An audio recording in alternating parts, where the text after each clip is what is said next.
Jeremy Oliver's sitting here with Tim Adams with a wine that, frankly, Australians don't understand. And we need to look at it and just taste it. Try and explain to it.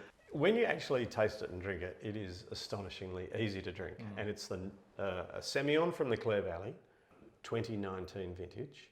And it's a barrel fermented, matured Semillon, which is unusual in Australia these days. There are other people in Clare doing the same thing and making similarly charming and delicious wines. But Tim, you were saying you sell more in parts of Europe than you do in Australia, which is an indictment on the Australian wine drinking population as far as I'm concerned. We used to sell stacks of this in the eastern seaboard going back 25, 30 years.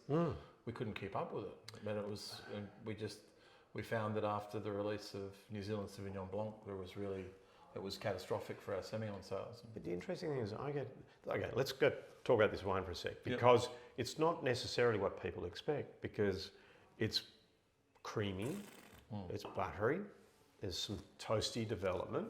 It's a 5-year-old Semillon. It's got melon, lemony fruit.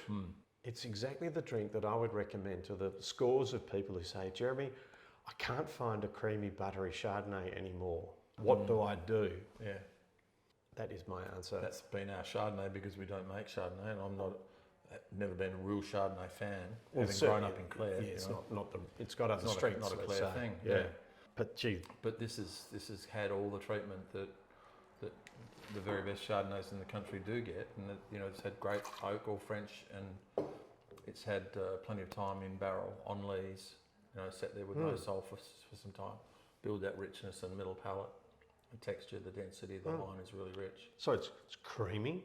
It's got beautiful, juicy citrus melon flavour, this evolution with that nuttiness and the sweetness of oak coming through it. It's just a delicious wine. But it's sort of caught between a rock and a hard place at the moment. It's not young and fresh, and it's not developed into its 10-year-old best. Yes. But Pam and I love drinking this when it's 9, 10, 11 years old. Yes. And I think that's when you see them really at their best. Yeah. So what do we do? How are we going to convert? It's up to you guys, actually. Yeah, that's right. Up to you guys watching this. Try some.